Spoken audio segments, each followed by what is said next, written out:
London from a bus, the London bus. Let us just get the streams up and running on the different platforms, and then we will. Avi will be ready to start having a chat. You got a really nice close-up of Avi's face there. Hold on, let me get it going. Take a minute, guys, to also share the stream if you're tuning in right now. All right, I think I've got.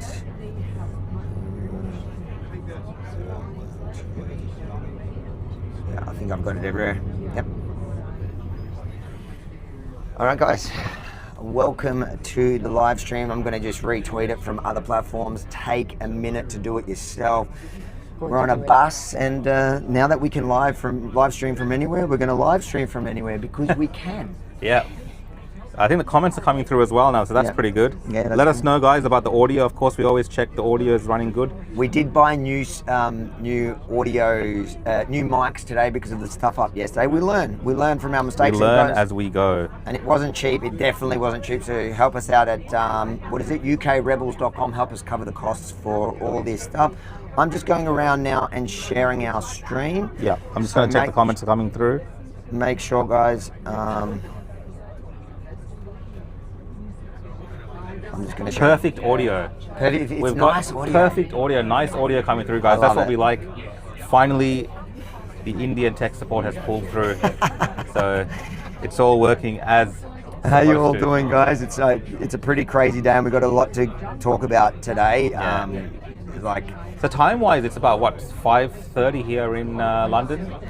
5:30 in the evening. Yeah. In a bit of rain. I don't know what time it is, and I can see my YouTube's got much smaller numbers than normal because it's a because it's if a you're crazy watching time. Australian time, I think it's about 2 in the morning, 3 in the morning.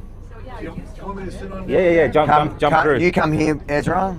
So we're live already, just so you know, but we're just sharing the live around. Guys, you can do the same. I'm going to chuck a mic on the Rebel Commander, Ezra. Thank you. Hi, everybody. 1 second, we'll put that. I can put that. Wait, aren't you hot? Mm-hmm. Do you want to take your jumper off, or you're no, you're good. All right, we'll go like that, and I can actually go. Do you reckon like that? Yeah, that's fine. I'm doing good, Ezra. Good. Everyone, you get to see the behind the scenes as it happens. All right, I'm just going to share the stream. You guys do the same because obviously it's weird times in Australia at the moment. So it's up to you guys to help us get this. And is it on your Twitter? Can I find it there? Yeah, it's on my Twitter. We've reposted it on different on Twitters. my Twitter You too. can do the same, yeah. We didn't put it on the main Rebel stream because they have a live stream in about half an hour, so we didn't want it. But tomorrow we're going to be streaming the vigil for Charlie Kirk here in London. Oh, great! And we're going to do that in place of the normal Rebel News. Oh, wow, daily that's show. Perfect. So it's going to be that's going to be a different style live stream using different cameras than we're using now, but it's everything's designed, and I think people are saying the audio is a lot better than yesterday because we fixed that today. It's a work in progress, Ezra. Look, you can already start telling people. I think talk to the audience and tell them what we're actually doing in London, and then we'll delve in a bit of the current news. And there's one story that's really dominating. But what are we doing in London while I share this? Sure. Well, we knew that Tommy Robinson was planning a big freedom of speech rally on Saturday, and he had invited you and I to speak there. And they're always interesting. They make news, and given the political climate in the UK, I sort of felt in my bones it was going to set records for attendance. In the past, it's been in tens of thousands. Wouldn't surprise me if this cracks 100,000 or more. And I thought, I enjoy coming to these rallies, and I meet other activists or journalists along the way. Why don't we make a small sort of conference and invite people to come with us to the rally, but then come a day or two early to meet journalists, activists, politicians, to hear from professors, to hear from think tankers. And so we did. We put together, we called it the Free Speech Mission. It started last night. We had speakers this morning. Now we're on our way to have a private dinner with Tommy himself, which is sort of exciting because he's so busy. And over the next few days, we have other meetings planned. And it's just sort of for Rebel enthusiasts, Rebel News enthusiasts who want to meet newsmakers. So that's what we're doing right now. It was raining, that's why I'm a bit soaked. And we're on our way to dinner with Tommy and for a lot of people on the bus, they've only seen Tommy on TV or maybe from afar at a rally. So I have a chance to sort of buttonhole him, talk to him one-on-one.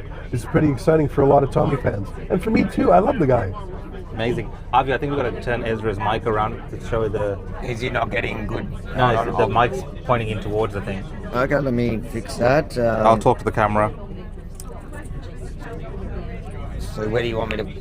Because it wasn't positioned, so yeah, that's better. Just make sure it's positioned upwards, that's it. That's upwards there. Guys, we're reading your comments and we are fixing the tech issues on the go to make sure everything comes through nice and clear. But I'll switch back over to you, Avi, in a second. Okay, I think that's good. I think that should be alright. I can put Perfect. the... It's between my massive pecs. know I what, don't I'm want to crush it. I don't want to flex and crush it. I'm gonna between get my him- pecs. I'll get him the, Or um, as everyone else calls them, my breasts. I'll get him a magnet. It's going to Get be a magnet, easier it's with better. him. Yeah. We'll put the magnet on, guys. Guys, just while we're doing final setup, make sure to smash that like button, share it, help the algorithm.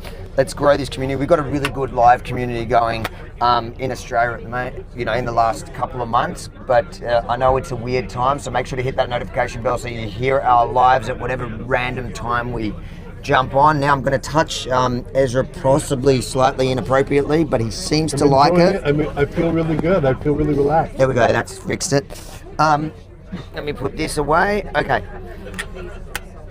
Also, guys, you can obviously super chat away. We'll go through the super chats at the end. Now, I'm mistaken. We are actually running this also on the main Rebel News YouTube channel for now, but at about 6 o'clock, so in about 20 minutes, we're going to shut just the Rebel News main channel live off, and you'll have to watch it either on my channel or on on Abia Mini, because they've got the daily show. But you can stay on Rebel News and watch the daily show if you want.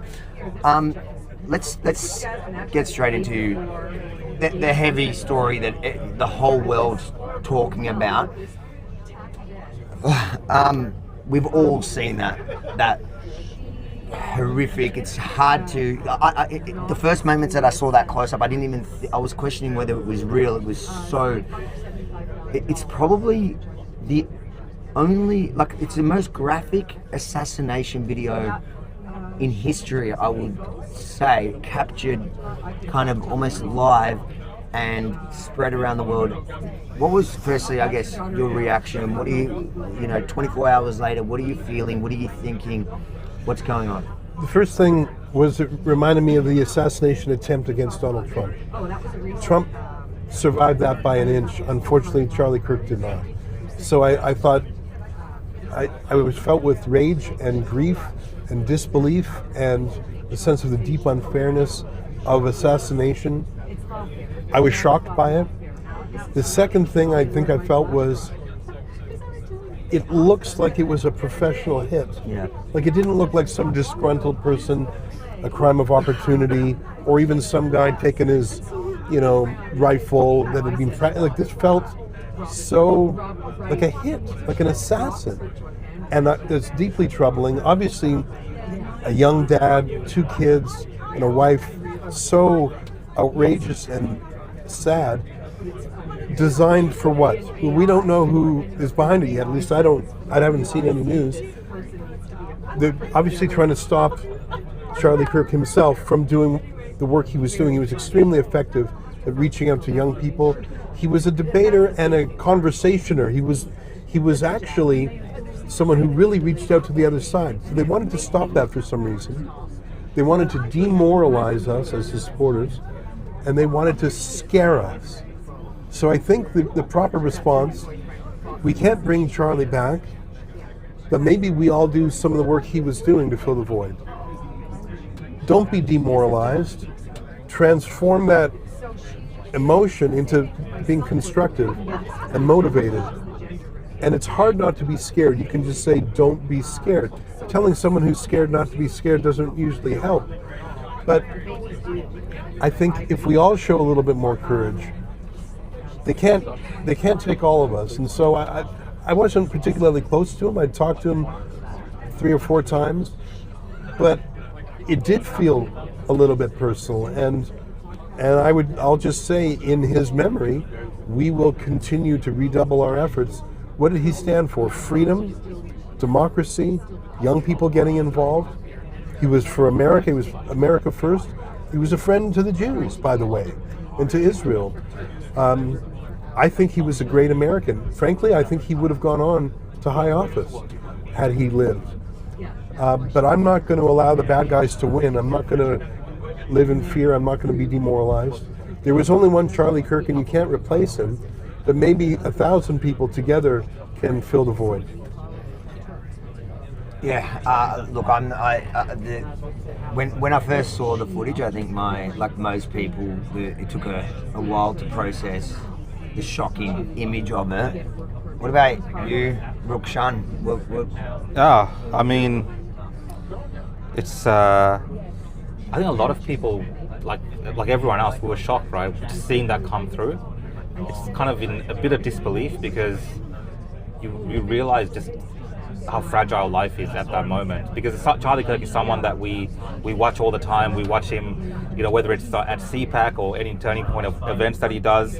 He's always up there at the front, side by side with Trump as well during the last election. He was very effective and played a massive role in that last election. So to see that person now, that graphic footage first, which was obviously shocking, just because, when you first opened X, that was the video that was going out, right? It's ingrained in my head forever. Yeah. That image of, when it hit and his body and the blood, like I'm never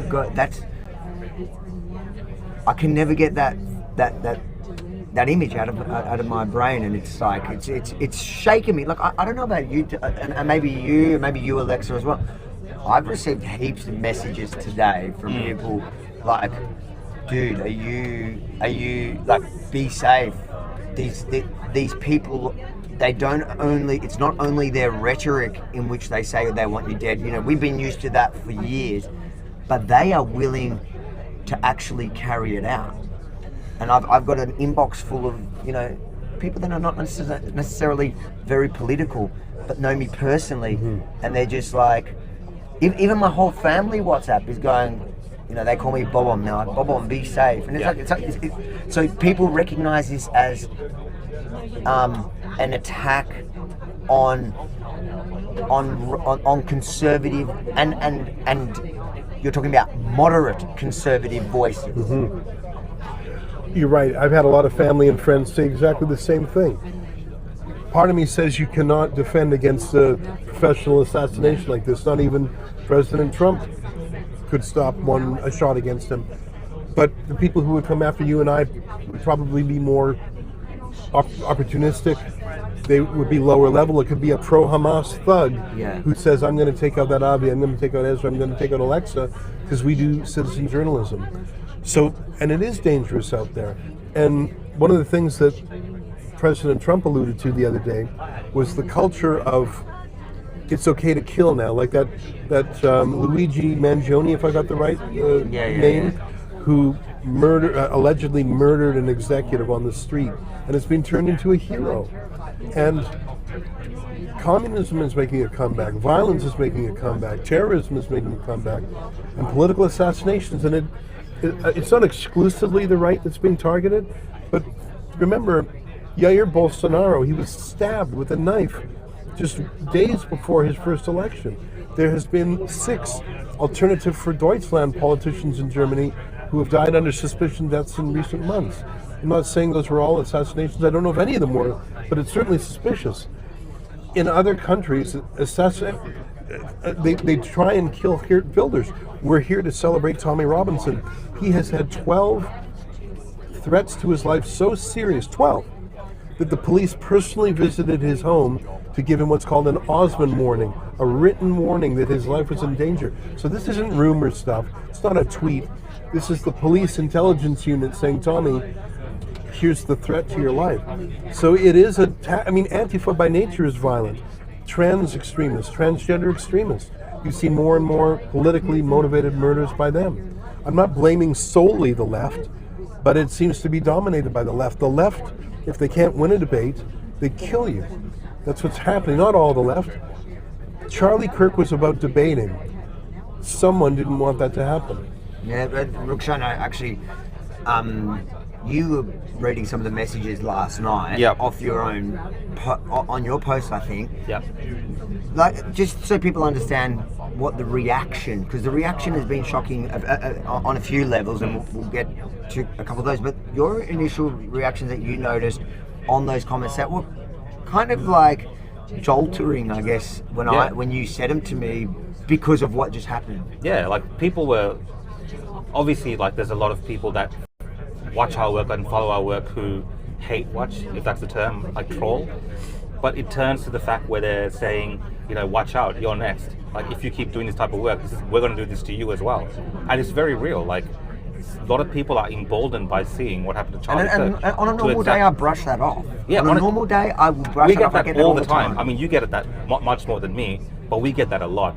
And like you said, we brush it off. But seeing what happened, and to know that Charlie Kirk is someone with courage that went to those campuses. Yes, he had security and he was aware of the threats around him, but he was willing to engage in that kind of space in that way without making it something that was not. It was approachable for everyone. So it's like that innocence has been lost of that kind of debate space where I think for a few years from today, people will be reluctant to appear in spaces like that, especially discussing controversial issues. Well, so at least they're going to take precautions. People are going to have to do it. I think people are going to take their security much more seriously. I know I've taken it for years seriously because I felt it's real, but I've got to say, when reading some of those, or when Rukshan was reading me those comments last night, it landed differently because it felt so much more. Alexa, sorry, we haven't got to you yet, but I know last night when it was unfolding, last night here in London, you were quite emotional about it. What was your reaction? How did you feel? How are you feeling now about it? It's strange because Charlie Kirk, I discovered him because he was talking to the youth on campuses. And it kind of really appealed me to listen to him and to see how much he was basing everything on facts, and just also reminding to the crowd to be respectful with people who had different opinions and to let them talk.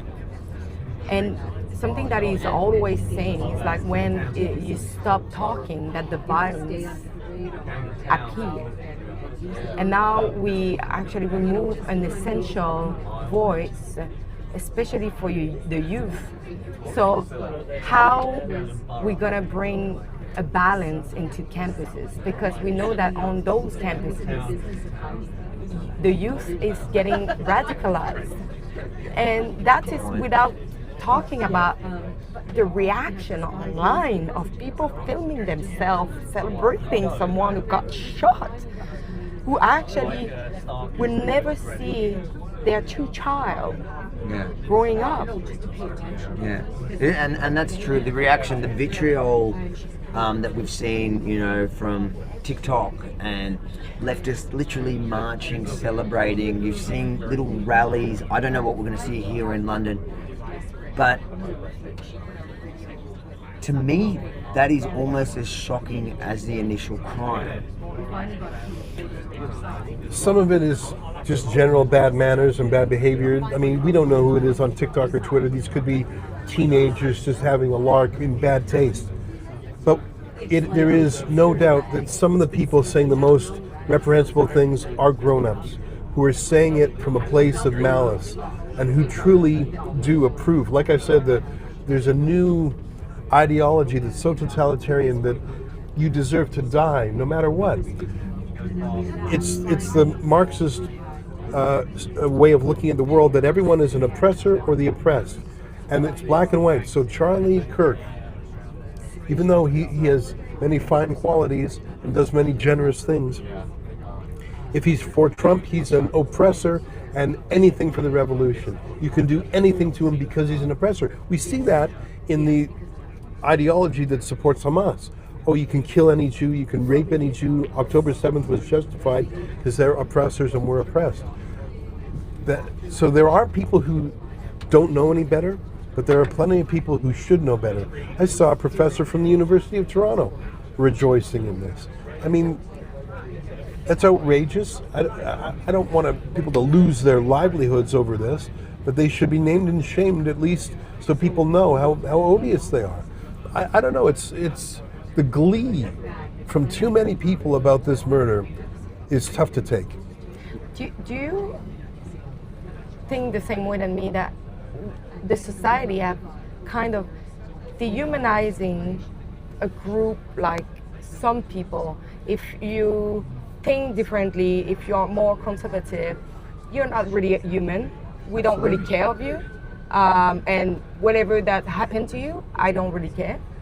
And it's what we saw with Charlie Kirk, that now people didn't see him as a human being, a father, as someone who just there to disagree with the dominant voice that we are seeing on campuses, or like, and bring a discussion.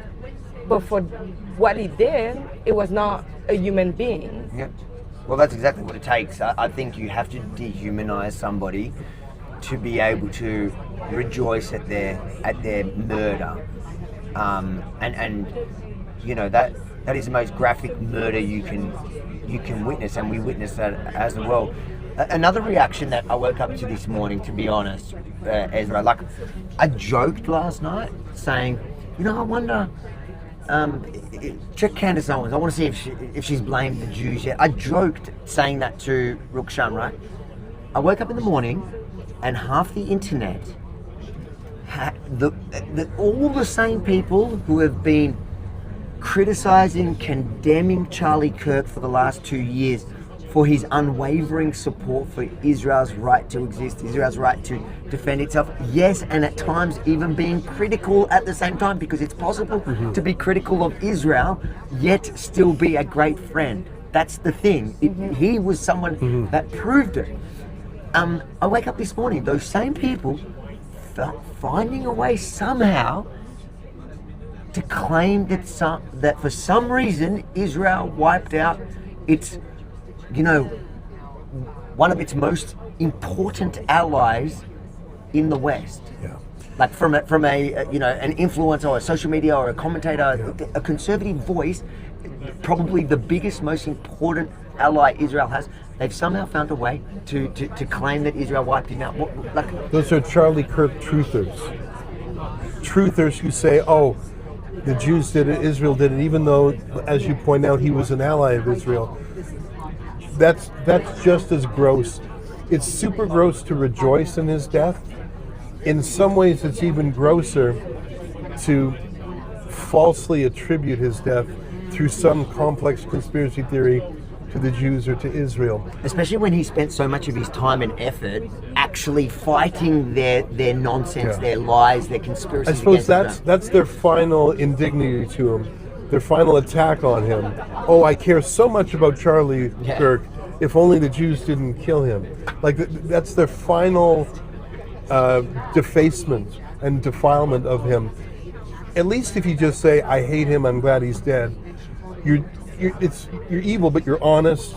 But to start, I'm going to call it trutherism, to come up with a weird hoax like that, it's just as gross. And they should be held. Did you see? Did Candace actually say that? No, Candace wasn't. I'm saying that was like Candace. Right. Candace. I feel like Candace couldn't cross that line because she's also. Well, not she yet. was a friend. Not yet. She's kind of tiptoeing around. Like, oh, I haven't seen. I saw the first things where she was saying what she's saying. No, I'm saying she's being very careful. But her good friends, like the person that took over her show, that Ian Carroll, he's straight up saying it was the Mossad, and the whole internet knows it was the Mossad, and the Jews took out the one person that suddenly became critical of Israel, and which is just that in itself was not true. He throughout has pointed at things that he thinks Israel's doing wrong, and things that I think he's right in a lot of, like, I don't necessarily agree 100% with all his criticism, but he has been right on some of his criticisms on Israel, and that's fine. Like, there are people in Israel that are critical of Israel. That's not the problem. But to then take that and what people are reminding Ian Carroll, who is Candace Owens, he took over Candace Owens' show while she was on maternity leave. Only 3 days ago, he literally hate tweeted at Candace Owens, at Charlie Kirk, about his defense, about his ongoing defense of Israel, which means he doesn't even believe that 3 days ago, he didn't believe that Charlie Kirk was being critical of Israel because 3 days ago he attacked him for his support of Israel. So his own conspiracy theory doesn't make sense. And a lot of people are pointing it out, but his conspiracy is popular because online, just hating on Israel, even when it makes zero sense, has become the new, it's the woke right. It's the woke thing to do. Yeah. Well, I don't want to dignify that wacko theory by spending any more time on it. In fact, it's an indignity to Charlie Kirk what that Ian Carroll, and he's so gross. But you know, we're in London for this free speech conference. Tomorrow there's going to be this vigil. It'll be interesting because Charlie Kirk cared about America, and his phrase "America First" really, he lived that. But he had interests in the world. He traveled around the world. He came to the United Kingdom. He was worried about the country. He was worried about it losing its freedom of speech. He was worried about the Islamification, about the public square. And he took an interest in Tommy Robinson. And he really left a footprint here in the UK, and I think he cared. And so it'll be interesting to see who shows up in London for the vigil. And I have to say, it was touching to see how many world leaders referred to him. And now it's because of the shocking way he was murdered in part, but to have that many leaders around the world, Bolsonaro I mentioned earlier. Bibi straight away. That was part of the conspiracy. Maloney, even Canada's Mark Carney surprised me. Keir Starmer, even him, even though he immediately said we believe in free speech, which everyone knows is false. Of that, But it was actually quite something how I'd say a dozen world leaders paid their respects to him online, which shows how much of an impact he made in his life. It's just so heartbreaking that his life was ended at 31. The amount he accomplished by that relatively young age is incredible. He really was the hardest working guy in politics, and he was doing it for all the right reasons. It is such a shame, as Yeats said, the best lack all conviction, while the worst are full of passionate intensity. The people who hate Charlie Kirk are braying and laughing and loving it. And Charlie Kirk was the best, and he had passionate intensity. And he's gone, and it'll be very hard to replace him. And yeah, I'm sorry, I'm a little bit sad. I'm not being mawkish. I just he really was a good man in addition to being a great man. I'm just going to, guys, we're going to continue this stream. I just got to find the actual thing on Restream. I've lost that page. But just so you know, we're going to be streaming here in London across all platforms in place of the regular Rebel show tomorrow, the vigil for Charlie. Guys, if you want to support our raw journalism, and tomorrow that's going to be very much that. Today as well, we're going to stream our bus ride to dinner all the way, and we're going to talk to you. We've got a speaker speaking soon as well. So but we're about to shut down the Rebel News YouTube live stream, so if you want to continue watching it, jump over to my page, Avi Yamini, or stay on the Rebel News page, and there's the daily live stream that they're going to be doing from in studio in Canada. But we're gonna close that. And if you want to support our work here, it's ukrebels.com.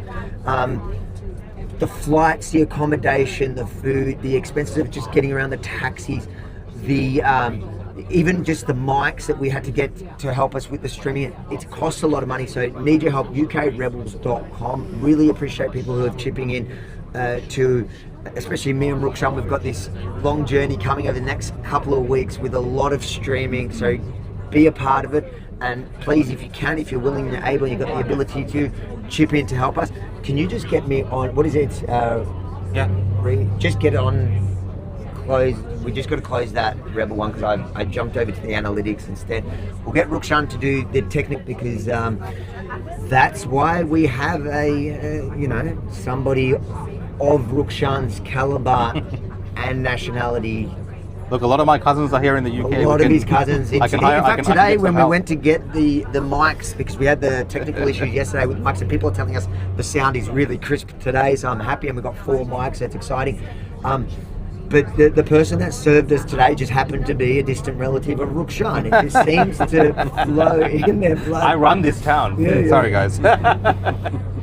Rebel News, turn that one off. Just the Rebel News Yep. YouTube, yeah? Just turn that one off. Yeah. Guys, come over to the other channels if you want to. Yeah, you got that? I'll just confirm. Yeah. Cool. Good Double job. check that. All right. Yeah, that's good. I wonder if I can turn on the ALA. Should I turn on the ALA one then? Yeah, you can. Yeah. All right. There we go. We'll get that one going. Cool. That's done. And we've got it on the other channels. That's all good. We've got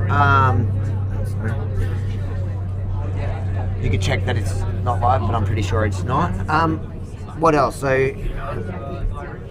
I guess that's been dominating the news at the moment. We're about to have a speaker here from London, and then I'll go around the bus and let people, have a say as to Some people why. are shy and they might not want to speak, but other They're people lucky. have a lot to say, and you might get a bit of a monologue.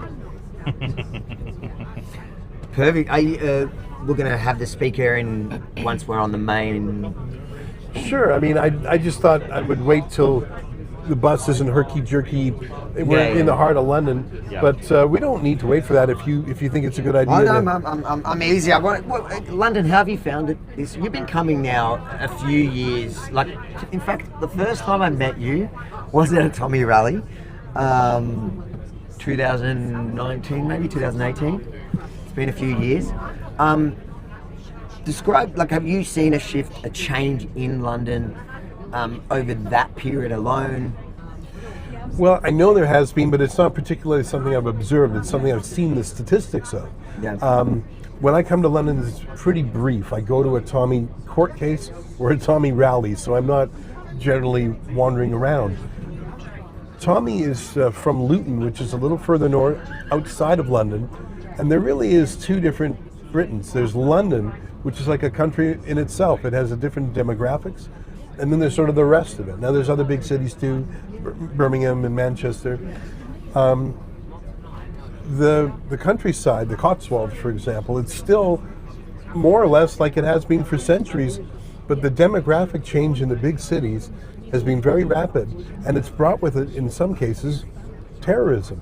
There's 43,000 jihadists that the security services here try and keep an eye on. Spoiler alert, you cannot keep an eye on 43,000 people. And what does that even mean anyways? Sometimes people on this jihadi watch list commit a terrorist act. I'm trying to remember if the Westminster Bridge terror attack was committed by someone on the list. I think it was. So unless you're literally following someone 24 hours a day, how can you... There are so many people in the UK who shouldn't be here, who don't have the right to be here, who have expressed their hatred for the UK, their support for terrorist groups. That's the most extreme problem with mass immigration, terrorism. But as we've learned, the rape gangs, it's less explosive, but it's more insidious. And one of the speakers at Tommy's rally on Saturday is Sammy Woodhouse, who's a whistleblower who blew the lid off these generally Pakistani Muslim rape gangs who generally target working class white women. And that's part of the problem, is that the victims of the rape gang are working class. They're not upper class, they're not fancy. And so in many ways the political establishment thought they were, disposable. Anyways, these are some of the issues I follow and I learn about when I come to the UK. And I think the problem is worse than ever, but people are waking up more than they ever have. So the problem, every day it gets worse. Every day another 1,000 people come across the channel in dinghies claiming to be refugees, and they're not. But more and more Brits are waking up. I predict that there will be at least 100,000 people at Tommy's rally this Saturday. Yeah, it's going to be massive. What about, you've been to a few Tommy rallies so far? Yeah, What are you expecting on this one? I think this one would be the biggest one. Why? Because this time, but for multiple reasons, the fact that Tommy was jailed in between those that I covered last year. Also, the fact that what happened with Charlie Kirk. I think it's also what happened recently with the Migrant Hotel, with the fact that they didn't stop the boat when lots of people in England have asked to do something regarding the fake refugees who are flooding the country. I think it's now, and I think a lot of people showed up, and it's why it's important that people showed up, but with peace, with like joy, and no aggressivity, because we know it's like the convoy in Ottawa. This protest will be under scrutiny in a heavy way from the population. If it was like the Palestinian protest, nobody cared, they can do whatever they want. But because it's a conservative kind of movement where people are protesting mainly for free speech, for re-immigration, or other like topics like that, it seems like because you're standing for those kind of issues, people are looking at you in a harsher way than if you're just protesting for like climate or Palestine or all those left-wing issues. Yeah, left-wing issues. So I think we will see a massive turnout. I don't know if there is any counter-protest announced. There's a counter-protest announced, but I from experience, I remember from the protests that I covered, a few years ago. Yeah, they're always quite small counter-protests, because I think the left here is concerned. They're worried when it comes to a Tommy protest that they will be vastly outnumbered by real men, and they're generally bullies, Antifa, and they don't like coming up against real opposition. So when they outnumber their group, they're happy and they're proud and they're strong and they're brave.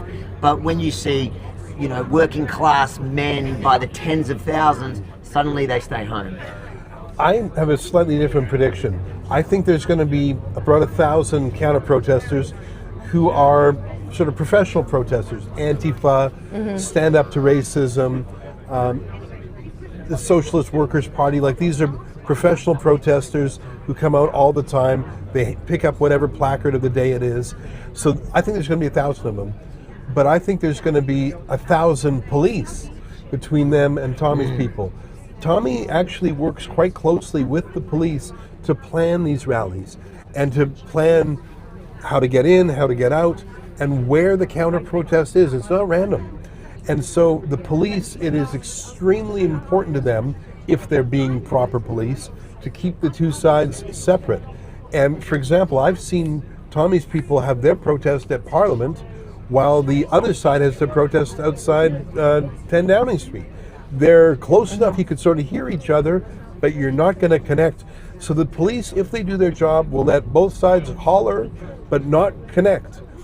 Will someone try and sneak over from one to the other? Maybe, but I think the police are pretty good at spotting. And listen, the shooting in Utah yesterday will likely put the police on a higher alert. I certainly hope so.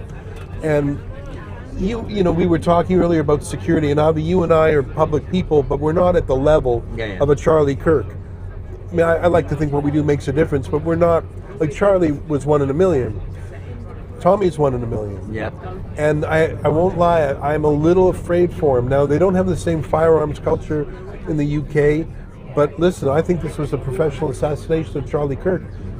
I'm 1% worried that something could happen to Tommy. I don't think it's going to, and I don't want to be negative, and I don't want to be dramatic.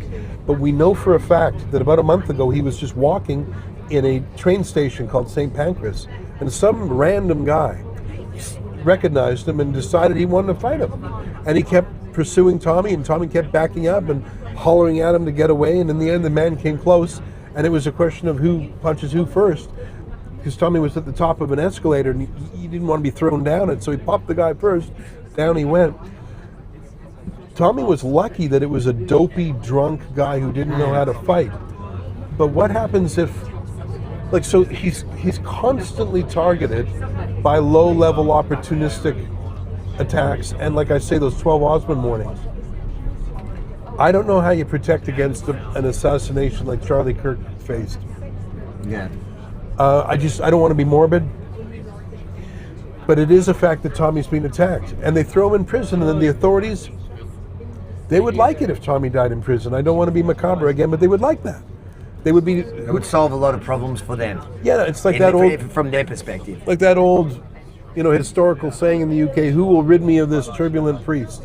Who will rid me of this Tommy Robinson and his rallies?" So, I'm a little bit worried about his safety, but I learned today he's taken some steps. I'm not going to say what the steps are, and it made me feel good to know he's thinking about that too. And I bet he's talked to the police about that. And I don't know what they've said, but it wouldn't surprise me if they talked about strengthening security. I'm being optimistic. Well, it's exactly what they want to achieve. That we are scared, that we are shutting down, that we censor ourselves, and that we don't show up. Instead, we need to double down. But I think fear is healthy. I think it's a natural Yeah. response, and it makes you be cautious. That's why you take more precautions. You can't protect yourself from every scenario, but the fear is real. Like, I feel it today more. I'm now, we've taken a lot of steps. I did a whole. After October 7, a big campaign because we were getting so many death threats, and we put $50,000, $60,000 into security at the time. So we've done that, and it's been real. And I think this only vindicates the reality of those kind of threats from people that really just hate what we do. Like Ezra says, on a much lower level for sure than somebody like Charlie Kirk, but there are many opportunistic people out there that if they got the chance they would, and we do what we can. But you're right, while the fear is real, we need to ensure that it doesn't stop us from doing what we're doing, because then they win, and then they realize if we just take out a couple of the top people, the rest will crumble. I think it's going to have the opposing effect. Like, what do you see in America? I'm quite nervous for America at the moment. I feel like this could be a tipping point to something much darker. You know what? It's too early for me to get a reading on things. I've been a little distracted with our conference. I probably only read 100 tweets, not 1,000. And again, the online world is different from the real world. There's a lot of people online who are venting their rage and talking tough. The president, I think, has struck the right tone. And I see that those around him are talking about squashing political violence. When you have a media that calls Trump and others like him Nazis, when you compare him to Hitler, well, Hitler was the most evil person you could think of. And, there's that thought experiment. If you could go back in time, would you kill baby Hitler? It's sort of a philosophical hypothetical. Well, if you told someone Trump is actually Hitler, if you said that and 100 million Americans heard that, what if only 1 in a million people believed it? Okay, that's 100 Americans who think the most deadly murderer in the world is running their country. Would 1 out of 100 of them take steps? Like, if you drumbeat, he's a murderer, he's a Nazi, he's Hitler, if you say that to enough people, maybe one of them is going to say, I must save the world. And I don't know, I think that the media has a lot of blame here for demonizing Charlie Kirk. Charlie Kirk is not... He's a moderate. They killed the moderate, and that's what... To me, that's a compounding sadness to a level that this is the guy, like, they've killed the biggest moderate voice, and we've seen so many on the right, even that he was kind of friendly, that have gone to the fringe that are nuts, and now suddenly they're going to somehow be the amplified voice, because there is no Charlie Kirk now. And if you're on the left, look what you created. And just breaking news now, FBI has released images of a person of interest in the Charlie Kirk. Looks like he dressed up, trying to fit in. I don't know if can you see a picture if I bring it up? No, let me come closer. Bring it closer. Are you seeing that, or is it? Yeah. Yeah, because FBI right away when that happened, You saw the went people then. everywhere to all the building asking for every camera footage to try to Oh, get well, it. you'd imagine it's surprising to me that the person got away, but that is the hallmark of the professional, somebody that knew exactly what they were doing. It was professional here. I hope to God that they catch this person fast and we get the answers we need to really put out that ridiculous, shocking things that we don't have to cover again, but that it really gives us answers of who was behind this. Their motives, I guess we can suspect, but we want it clear. We want to know who, what, when, why, as fast as possible. I think the world needs that right now. Well, I hope, and you know, the United States, the full might of the federal government, between the spy agencies, the national security, the FBI, the CIA, the full might of the United States of America can crack any app. Like we like to think that certain apps are hack-proof, like encrypted, like Signal or WhatsApp. The NSA that can crack them. We know that. Mm-hmm. If Donald Trump and Kash Patel of the FBI really want to find this guy and find who paid for it and who organized it, I think they can. And I think they're going to. And I think we're lucky that it's this administration. If it was Biden, it would be. They wouldn't. They would sweep it under the rug. They would go, yes, we're working on it, and it would be an unsolved murder, I would predict. By the way, we still don't know the truth behind the Pennsylvania shooting of the president in Butler, Pennsylvania. That's true, and that's concerning. I'm going to go. So I'm going to keep your mic on you for a minute. Okay. So just remember you're on a hot mic. Okay. And I'll pull it off once because you're going to introduce. I'll grab this one off you and we'll put that on the speaker. Now, so guys, we're going to go to the front of the bus, hear from the speaker, and then we'll run around the bus and talk to people, and maybe we'll let Rukshan maybe talk. All right. So I'm going to walk down. Walk down there. You're mic'd up. Just What's remember. up, guys? What's up? I'll talk soon. It's going to be a long live stream. I'm just chilling out. Had a long day setting all this up, so relaxing. Is the audio still good? Are people loving the audio? Audio is good. I think some people saying it was cutting out or something, but I think it's their buffering on their system. So On their system, or I think it's on their end. So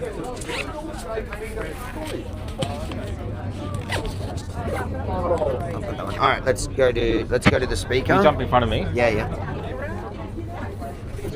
Just let them know the camera's coming. If anyone Just give a good day. How you doing? Should we? G'day. Is it too windy Okay, so still? we've got some Aussies with us. Or What brought you here? You want to wait a little bit Tommy longer Robinson. before we? So I think Tommy Robinson is just going to be an outstanding pivotal. Yeah, we're still part in the of city. Not just UK, but he's going to unite the Commonwealth. Yeah. So, Oh, that's yours. Sorry. but yeah, look, I think Tommy really epitomizes the English lion. He has that fighting ferociousness. But what I would say is that the people need to demand better. The people need to rise up and have their voices heard, because in Ephesians it says, 6:30 it is. do not wrestle with flesh and blood, but we wrestle with angels and demons. And so what I think we need to do is Let me just get my mic off of me and I'll come back. The spirit of the United Kingdom, Australia, the entire West. We'll come back around because I think we're running two audios. That might be confusing people. We'll come back around and hear from everyone. But thanks. Is he ready? He'd like to wait 15 minutes. He wants to wait 15 minutes. All right, so I'm going to take your mic off because otherwise we're going to get double. Hold on one I see second. you got Carl Benjamin speaking. You should question him about his total ignorance of this record. It's so I'll turn up these mics. I'll leave this one on and we can talk about. All right, that's better. Yeah. Yeah. All right. You were saying we had you. Oh, is that live? Or? This is live. Yeah. Are you nervous now that you're No, live? no, it's nah. But look, so my great grandfather, John Smith. So his nickname was Jack. I'm named after him. So at the age of 15, he volunteered to go to the front lines for England, for the United Kingdom. My grandfather, Stanley Mitchell, on my mum's side, at the age of 24 was bombing Nazis, and he was based in Malta. So if you know anything about Malta, it's one of the most bombed places in Europe, and he withstood the siege of Malta, right? And so as a reward for him doing that, he was actually gifted the George Cross of Malta for his efforts. Wow.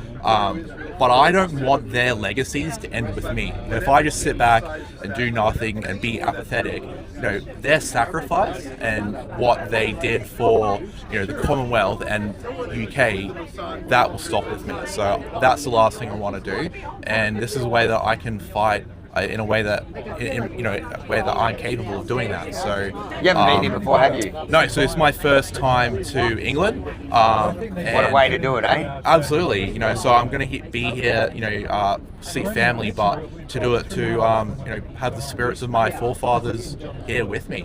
Have you been enjoying the Rebel tour so far? Yeah, it's been epic. I mean, You're looking forward to meeting Tommy Robinson? well, I am. I think, Tommy's the best. I've been following him since I was 17. So when he was doing the EDL, I know me and my mates would go around our school and we would chant EDL, EDL, and it would just piss the teachers off, because when I was at high school, like, all this woke bullcrap was coming out. Like, it was just incredibly hostile. You know he's a midget though. Yeah. He's shorter than me. Oh, really? Well, we'll see. We'll have to put you up back to back with him. There's scientific questions about who's measured it. What about you? What brought you here? Probably not as noble as Jack's reasons, but I just wanted to come and meet some of my favourite YouTubers. But you have that posh accent, so it's pretty noble. Yeah, I'm from England. Yeah. So you're from where? London, yeah. London, yeah. So you joined the tour. Why did you join this tour? Just to meet Tommy, of course. Be an honour to meet him, say hello. Likewise for you. Carl Benjamin is coming, which I didn't know he was coming, but just come meet a bunch of people, hang out with a bunch of like-minded people, and just have a good time. How have you felt? Obviously, the last 24 hours has been pretty. It's terrible. I'm about to swear on stream. I don't usually do that. No, but yeah, my mind's not working. But the last 24 hours, how are you feeling with the news that's come out of America? Yeah, I mean, it was quite gut-wrenching when you... Because I was on X, I saw JD Vance, he said, my prayers are with Kirk, and I was like, what? And then I grokked it, and Grok didn't have a clue what was going on. And then about an hour later, I looked, and young Bob had said he was dead, and I was like, oh, what the fuck? And then I saw the video, and there's no surviving that. You know when you saw that video. Even if he's at a hospital, you get shot like that, you're not going to survive, so... Sad. But then I saw Tim Pool said that his sources said he was stable, and I thought, okay, great. But, you find out that people were really hoping. I was sitting there, I'm not a big guy on prayers, but I felt like I was praying internally, going, I really want him just to come out of this. But it seemed impossible when you watched the footage that anyone could survive that. of course. What were you going to say? Oh, well, I was saying, but I just don't think we should allow fear to dictate the future of this movement. It's exactly what they want. We already live in fear. We live in a soft tyranny, where the elites control us. They want to oppress us, and we saw that through COVID. I guess that was a big sort of wake up call for me. But I don't know. This might be contentious, but I don't think thoughts and prayers can get us out of this. I know, like, whenever we have a tragedy, people say thoughts and prayers. Then we need to fight. We need to sort of get that warrior spirit out. And I hope this wakes up the moderates. To be fair, the prayers were when people were saying he was in what were they saying? He was in a stable but critical condition, I think is what they were saying. So people were praying then. Of course, now at this point, praying ain't going to help. Maybe you can pray for the family, I guess, if you're religious. But aside from that, I tend to agree with you. I think it's fight or flight now. People are either going to retreat or they're going to stand up and go, this is my red line. What do you think people are going to do? Well, I think what people might do is make, the moderates and the silent majority maybe they'll actually see what we've been seeing. I saw things like this happening 10 years ago. That said, I went to state school when all this woke stuff was coming up, and I just knew instantly that this was going to be bad for our future. And I never thought that I would be in a point, in my life where I don't know what next year will bring. I don't know if we have a future. So that is concerning. I don't know what it will be, but I just hope there's something good that comes out of it. I hope that does, because Charlie, what he did do, Charlie Kirk, Ben Shapiro, Jordan Peterson, I think what they really did best was they helped allow people to communicate conservative ideas in a way that traditionally had not been done very well. I think what let conservatives down prior to this is that they didn't have the sophistication to get their point across, and they didn't have the eloquence to sort of deliver, what we sort of felt and what we were seeing in society. So I think he will go down in history as just being one of those memential figures. I hope that happens. So yeah. Well said. He's actually articulated everything very well. What do you reckon, Rukshan? Yeah. Mate, I reckon I should do the opposition podcast with him. Get rid of you. You're an absolute flop compared to this guy. He's good. Tell us. Hello. I'm just shoving a camera in your face. Why are you here? Well, here to support Tommy, sang in a few rallies now. You've sung at the rallies before, I remember. Yeah, I have. I started back in 2019 with the Panel Drama documentary. I was there. Yeah, I think that's where we met. And then did a bit of rebel journalism, of course, as well, throughout COVID madness, and then sang for him last summer as well. So he invited me back, and I'm proud to be here to stand for the victims of grooming gangs, to stand with the UK people, to stand with the West, as he so eloquently put. So, yeah. And what are you singing? So he's requested a few songs. I don't know if I'm supposed to reveal that or not. This Maybe is just a live stream. Yeah, There's fair only enough. a few so thousand. we might be pulling out How They Rule You again. There's actually, he's kind of deciding between a couple. There's a free speech song by blanking on her name right now, but yeah, just a few covers that just sort of encompass the spirit of being courageous and speaking, which of course now after what happened with Charlie is more important than ever. And kind of as Ezra was saying, it's a little concerning, as you were saying, it's that reality of standing on a stage knowing this is a controversial public event. There's that sense of, what are we walking into, right? I mean, I'm not a famous person, but I'm standing amidst people who are very well known, very much either loved or hated, but I'm not letting that keep me back. I'm going across the pond, and I'm going to stand with him, because we can't just let this silence him. Charlie wouldn't want that. And this has been so eye-opening. When I heard about Charlie, I came here through DC. I'm Canadian, but I came through DC. Air Canada strike, went and visited a friend in Maryland. She took me to Gettysburg.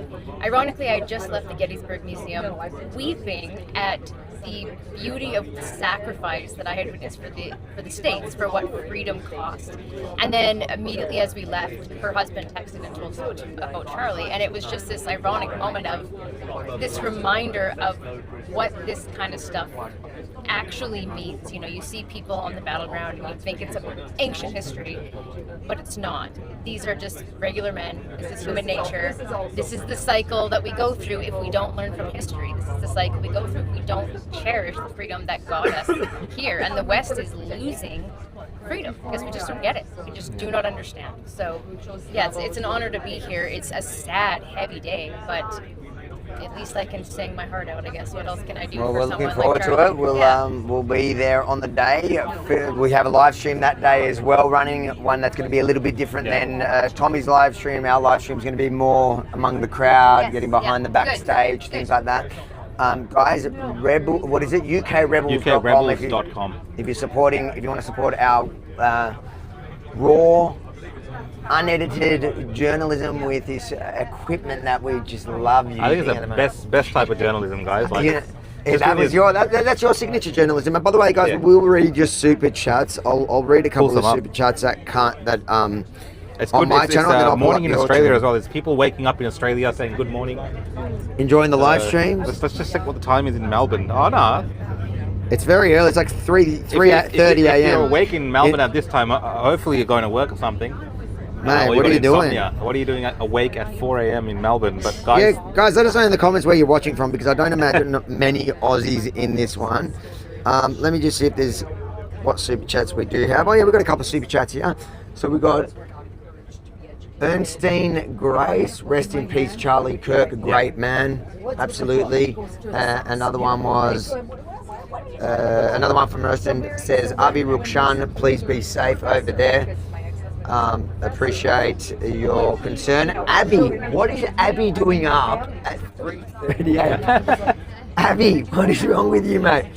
I've never felt this shaken and emotional about the passing of a person I have never met. Charlie was and will be and will continue to be the messenger of truth, courage, faith, and love. Please give Ezra a big hug for me. All right, let's go give Ezra that hug.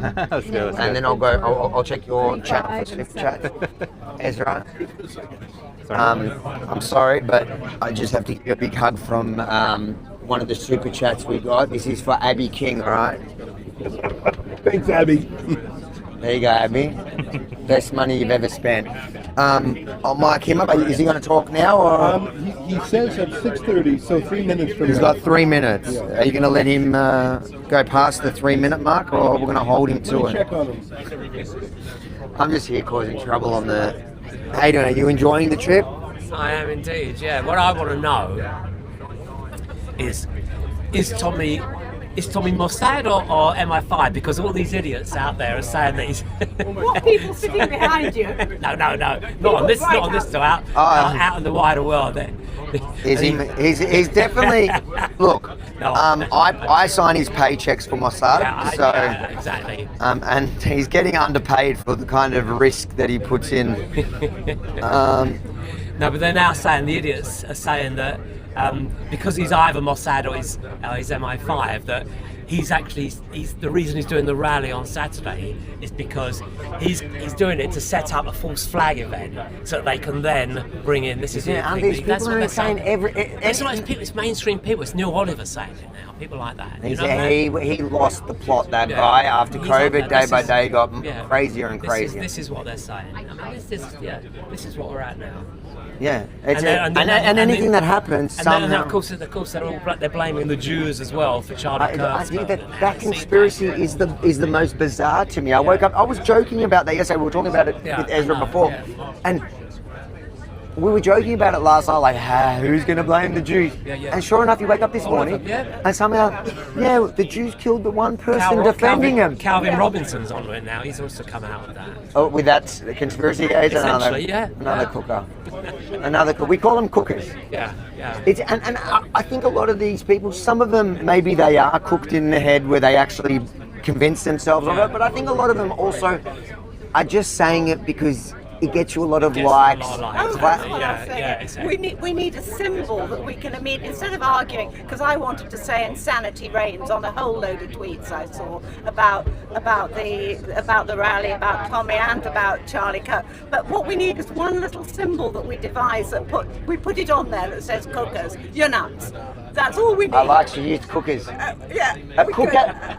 Elon Musk. Can we get a cooker emoji? A cooker emoji. That's it. That's what we want. It'd be so quick for us to do, and we just diss them all by saying that. Because I don't want to waste my time arguing. I know, and it feels like you're arguing with a psych ward. Like, what's the point? You guys are nuts because no matter what happens, you're gonna blame it on exactly who you want it to. You're just dealing with straight irrationality. Ezra's here. All right, we're going to mic up the speaker. Thank you for your contributions. We're going to get to you, don't you worry. Especially you, mate. Let me check the mic on you. We will do. Right, I'm just going to give it 2 seconds. Hi, everybody. Welcome to traffic in London, eh? Holy smokes. But we've called ahead to the restaurant to let them know we'll probably be there around 7:30 or so rather than 7. Thank you for your patience, and hopefully you're getting to know your neighbor. A buddy of mine, David Atherton, who I talk to from time to time on Rebel News, I invited him to come up for dinner, but then I played a trick on him. I said, you're going to have to sing for your supper. You're going to have to entertain us on the bus ride up there. And so we negotiated a little bit, and he agreed. Right. What was talk it? just for about It's 15 Bob. minutes with his thoughts Hang on. on. He's a journalist. He's a skeptic. Oh, bucker. He's a guy with a great sense of humor, and he, I think, respects Tommy Robinson and the movement that Tommy has built.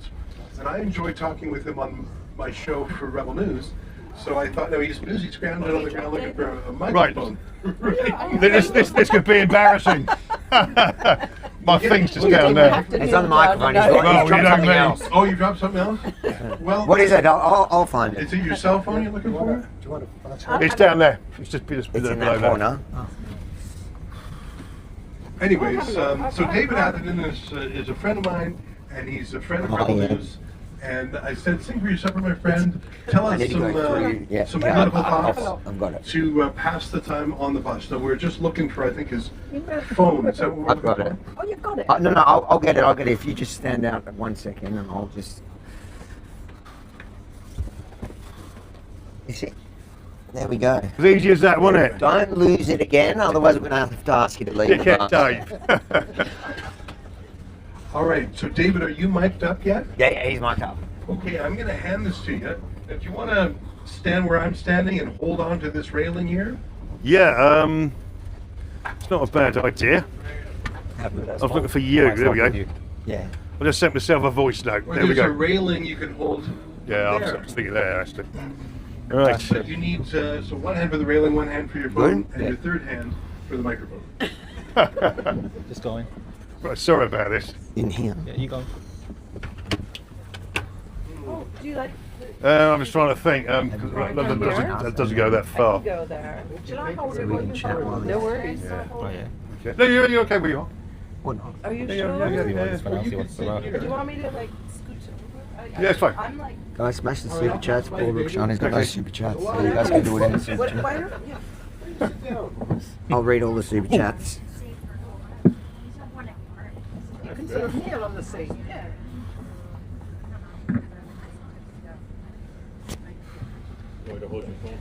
Oh, I'm glad I was in gymnastics when I was younger. Thank you. I'm pressing. Well, We're here to help. I felt like Eric Walker at the moment. You know, I'm pressing all the right buttons, but not necessarily in the right order.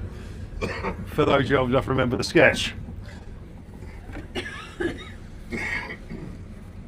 If you could have that for a second, I'd appreciate it. Thank you. Right, good evening, ladies and gentlemen. And what a great evening that had of us at Tommy Robinson's rally. And I think Saturday is going to be a particularly important time for everybody in this country, even possibly in the world. And I was trying to think of what historical significance this Saturday might have. And here are a few ideas. Back in 1381, Wat Tyler revolted against the king because of increased taxes to pay for debt of the 100 Years' War. And I suppose I should imagine what 700 years later, that probably still holds some water today. And also as well, moving on to, you look at the Chartist movements of the 1830s, 1840s, and also the Jarrah March 1936. It is full of British people who feel full of injustice, who want to get things changed for the better. And believe you me, under the Keir Starmer government, we did change for the better on X, and also I was recently on GV News, Pakistani heritage rape gang. Yeah, and could you ever think of a time when you could talk about the mass deportation, the remigration of millions of people who maybe should not be in Europe? Again, it's astonishing.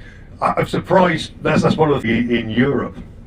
Again, it's astonishing. You bang them up like Lucy Connolly and Wayne O'Rourke. So yeah, no problems. One of the other things that I also want to talk about is the class aspect of what goes on. I know all about class. For those of you can't, when I was younger, and I did my A levels at school. I went to my first job was as a bank officer, bank clerk for Barclays Bank, This was 1979, it was a week before my 19th birthday. And I was on a 6-month probation period. After 3 months, the manager called me into his office. I used to work at Ascot. If you don't know about Ascot, where the race course is, and it became an extremely expensive area to live in. And the manager called me and said, "Dave, we noticed you got a bit of a Cockney accent. Would you like some elocution lessons?" So and I said, "No, I don't." He said, "Well, in that case, please don't call any of my customers mate." How patronising can you get? But on a serious note, you can guarantee that if the victims of grooming gangs were white, middle-class girls, it would have been sorted out within weeks. Because they are white, working class, bleep, they were abandoned by everybody. And so many people have worked hard to bring it to people's attention. Obviously, Tommy is one of the main people who's done that. I think hopefully I've done a bit myself. And in fact, I've got about 10 survivors who I speak to on a regular basis. I'll tell you this: after one of them was 1997. She was first abused. That's 28 years ago. They still have the scars.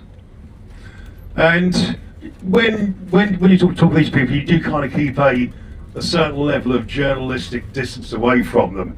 You know, I suppose it's a form of you're sociopathic to a certain extent. You have to divorce yourself from the emotion of what people are telling you. And but unfortunately, well, I was chatting to. I've got to be very careful I don't identify them anyway. But the lady concerned is a personal friend of mine, who I've known for a number of years. And she said, she said to me, "David, I see you do a lot of work on grooming gangs." Excuse me. And I do, yeah. And it said, "Can I tell you my story?" She was basically gang raped when she was 16 years of age. For 1 year afterwards, whenever she had a bath, she would use Dettol to cleanse herself. What's that? It's toxic, well, not toxic, but it's a strong antiseptic. Yeah.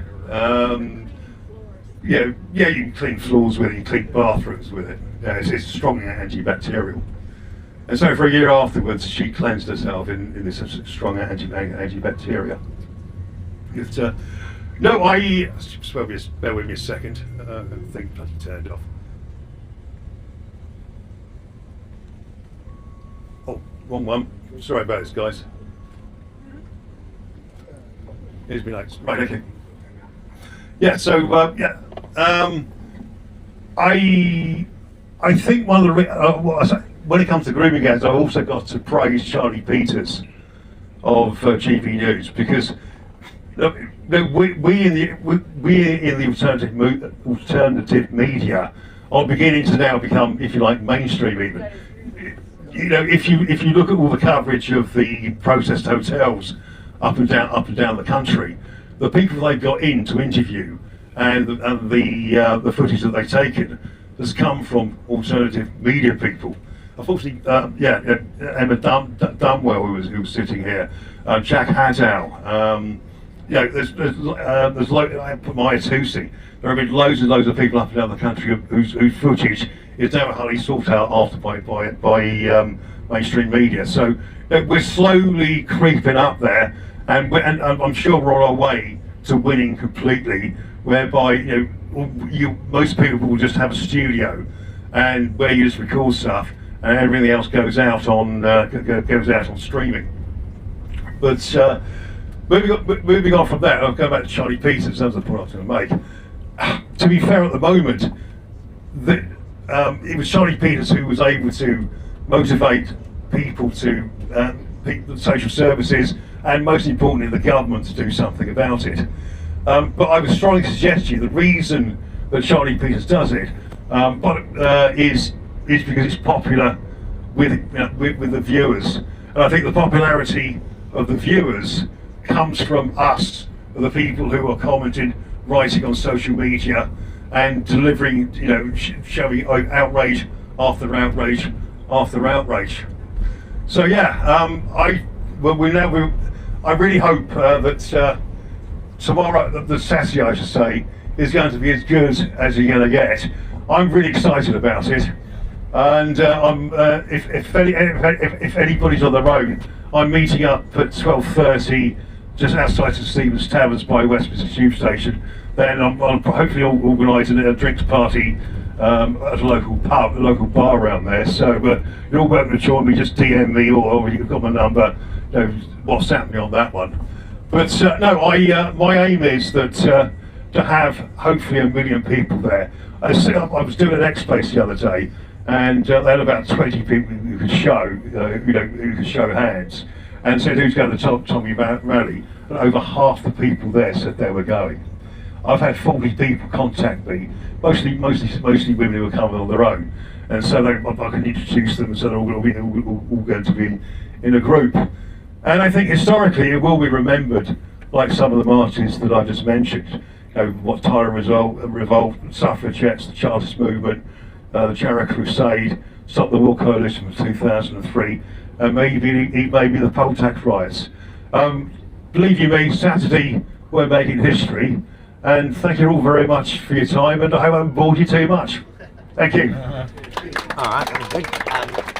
Can I have a wee now? Let me grab his mic. Yeah. Was that all right? Oh, that's horrible, mate. That was it's good. Good speech, mate. You did a good job, though. You didn't get much credit for the way you held that phone. I know it got heavy. I'm a good supporter. It got a bit heavy at one point. It did, and I was doing I this. saw the biceps coming out. You don't feel them. Rukshan, that's bigger than yours.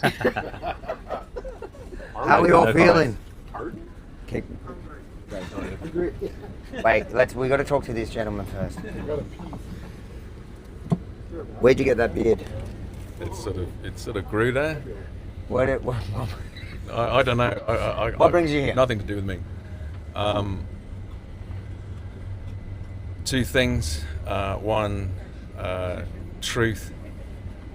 I cannot bear to watch any screen where the person on the screen is lying into my face, and that is what happens on the mainstream media much too much, and unfortunately a lot of people believe those lies.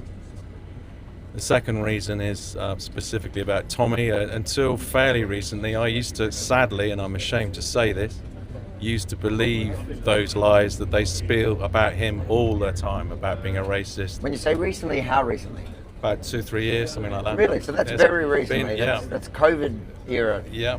And what changed it for you? Why do you not? The more I find out about him, the more I realise that actually what he's saying is true across the board consistently, and has been the same message, the same facts for 10, 15 years. Was there an incident or something he said, or was there a pivotal moment that shifted it for you, or was it just over time I think you gradually realised? it's like pieces of information. It's because the problem is the shaming about being a racist, which we all face all the time, which I think is increasingly old-fashioned, is actually far more of a threat on people, far more of a suppressive thing, and I think many people are too frightened to sort of risk that label and risk being denigrated and humiliated and abused by rabid leftists who think that they're good people and actually behave vilely, filthy behaviour, and people just are frightened about facing that. And also people don't actually agree with real actual racism. So it's a sort of double whammy really, and the truth of the matter is racism is largely yesterday's game. Society has already moved on before the incredible mania for falsely accusing people of racism, which has been going on now, more and more intensely. Really, society had already moved on from that. The vast majority of people just couldn't care less about race, but not according to the crazed leftists who could persist with their vicious lies. Well said. I actually like that. I have no follow-up questions. Thank you, sir. Enjoy your bus ride. Not hiding. I can see you hiding. Let's go to the back. Are you all right? Yeah, I'm just going backwards 1 second. You go backwards? Sorry, guys. What about you? You going to tell us why you're here? I'm here because if we haven't got free speech, we don't have freedom. And Tommy he's the most courageous man in the country. Well, before I got here, but... He's the most courageous resident in the UK, apart from you. You don't live in the UK, do you? No. I'm just It would be joking. close. It would be I'm not close even then. 100th of the man that Tommy Robinson is. I think you're a 10th of the man that A he is. 10th. A 10th. That's so high. I'm actually taller, thank you very much. He disputes it, of course. Tonight we'll do a scientific evaluation of it, You're taller, aren't you? I'm- 1 centimetre. especially in high heels. But he's the bigger man. He is a way bigger man, yeah. How have you been enjoying the Rebel Tour, the Free Speech Tour? I love every Rebel tour I've been on. I love the Israel tour that Katie was on. Oh, yeah. It was amazing. And now that Rebel have got you on board, it's just gone up a notch. That's not now. I've been here for 5 years. Yeah, but I was on the Israel tour, the Oh, first the first one, the one that I wasn't invited to. Exactly. Yeah, I should bring that up with Ezra. Yeah. Well, I never got an invite to the first one. But you're international now. I'm international. You spoke up very loudly about Tommy. I did, when he before went it was into popular. prison. Yeah. It's become popular. Have you noticed the shift? I think, especially since some pretty prominent voices like Jordan Peterson got Elon. on board, and then Elon Musk. It's- Trigonometry, he's So- been on. Yeah, so it's suddenly not. It used to be like toxic to say Yeah. I didn't care, but He's but it more was- mainstream He now. is mainstream now. Much more. Yeah. And The how do you Overton feel with window- that shift, and why do you think that's shifted? Why do I think it shifted? I mean, Elon had a big role to play. And because of the prison sentence, people want to look into, well, did he tell a lie? They've watched the documentary, and it's so clear from that documentary that he was telling the truth. Yeah. All the people he interviewed. Are you telling us that Piers Morgan was the I'm liar? saying he's a liar. Absolute liar. Yeah. How dare you? You could, Piers put me on Morgan record. wouldn't lie for ratings. Most honest journalist there is on the planet, Piers Morgan. I want to see Just Piers. depends what week. I want to see Piers and Tommy Yeah, debate each I think other they're on gonna. neutral ground, not on Pierce's show. So they need a neutral host like Trigonometry. Put them together, and Tommy will run circles around. 100%, I agree. Well, he has. He did it not on neutral territory once, and he ran circles around did. it. So I think he can do it anywhere, anytime, and any place. All right, enjoy the bus ride. Thank you. Thank you. And behave yourself. No, I'm not going to. I'm not going to behave. No way. We're going to keep walking. We've got one guy here hiding. You don't want to be seen, do you? But that mustache. You good? I'm good, yeah. You enjoying the trip? Oh, it's a great trip. Nice to be around like-minded people for once. The whole busload is kind of like me, so this is great. Where are you I don't get that from? too often. Where are you from? Oh, I'm from Quebec. Quebec? Yeah. Oh, that's where Alexa's from. That's right. That's right. Do you speak French? Oh, je parle français, moi. A little bit. Not as good as her, but I'm almost there. I've never understood that, to be honest. I've got to get to Canada one day to kind of get my head around the whole... Oh, you mean you haven't been there yet? No, I haven't been to Canada yet, shit. no. Okay, well, you got to go there because, hey, it's Australia, there's UK, and there's Canada. You're part of the Commonwealth, so you don't have a choice. But is Quebec part of real Canada, or is that a controversial... That's controversial. I mean, Quebec likes to think that they are the creators and creation of Canada because they were there first. They actually named Canada Canada. So in that regard, they have an argument. And as far as the rest of Canada, they have their argument because they believe that New France was conquered by the English, which it was. So in their case, they also think that Quebec should speak more English. So it's been an ongoing debate for the last, 150 years. I watch enough Alexa to know that Quebec is got its fair share of problems. Oh, it always will have its political issues. What are the biggest problems in Quebec? Right now, actually, it's getting close to the same problems as over here with the migration. But with Quebec, it's mainly Algerians and Moroccans. They're getting a fair share of those. That's because they're the French speaking. Yeah, because of the French thing. And so Montreal is getting a lot of that. And that's kind of changing the landscape a little bit. So, yeah, we got our issues there too. And when you say you don't have many like-minded people in Quebec, is that like conservative, rational conservative people around you? There's not even one conservative writing in Quebec. So, yeah, they're hard to find. Did you grow up there? Like, why are you there? Well, I went back there because I retired from Toronto, so I kind of moved back because my family's back there. But there's not much there for me in terms of things in common because it went, well, it's always was liberal, but now it even went more woke. So there's even less in common with me over there. So in terms of meeting somebody like myself, that's kind of hard to find. And why'd you come on this tour? What was? Oh, what motivated me was basically the rally that's going to be taking place because they're fighting. Well, they're the first ones to really address it, and so I want to basically also get a good idea as to what we're going to be in store for where I am because we're going there at lightning speed. And another thing is that this actually is spreading throughout Canada. They're going to be doing the same thing on the 13th. In Australia, they're doing the same. They're all following Tommy's lead. Yeah, there we go. So, the guy is he's quite the inspiration. But you still chose to come here. Yeah, I chose to come here because this is the center of it. This is where it's all starting. You want to be a part of history. Absolutely, because that thing I think is going to go down in infamy. But you could have done it. You could have come here alone without it, but you decided to come on the Rebel tour. Why the Rebel Free Speech? Well, actually, I was going to come home over here alone by myself. And all of a sudden, I saw Rebel advertising, and I'm going, "Oh wow, man! This is a bonus." Because I was gonna come here by myself and check it out, and do it on my own, right? But this makes it a lot easier, a lot better. So far, so good. You're looking forward to meeting Tommy? Oh, absolutely, yeah, big time. You know he's short. Well, I would say he's can't be shorter than you are. He is shorter than me, and tonight we're going to finally prove it. Are you serious about that? Yeah. You'll be the judge. Wow. Okay. Because he looks like a big tough guy on the screen. But I know that's the best thing about having cameramen down here. They can make you look a lot taller. Yeah. The most common thing the first thing that people say to me is, "Wow, you're a lot taller on camera." Right. Yeah, no, the camera seems to do that still hurts, guys. No, yeah, the camera seems to do quite a bit that way. But actually, yeah, you look taller on screen, but you're in good shape, though.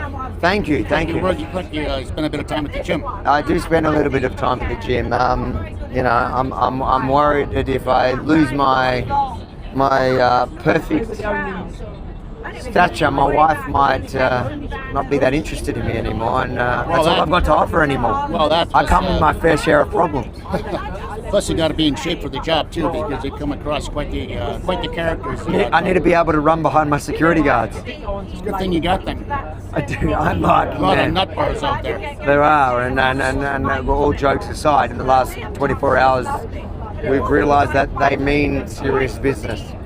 Yeah, well, I think we're in store for probably a few of them over the weekend because I heard that they're going to be financing coaching. They've got buses. Have you heard that already? They're going to be financing the coach buses to come on in and bring in some counter protesters. So, look, I think like Ezra predicts about 1,000. I think he might be right. I think it's going to be a small group in comparison to the protest that'll be there on Saturday. I think that there is going to be huge numbers, and I for one, I'm super excited to be a part of history.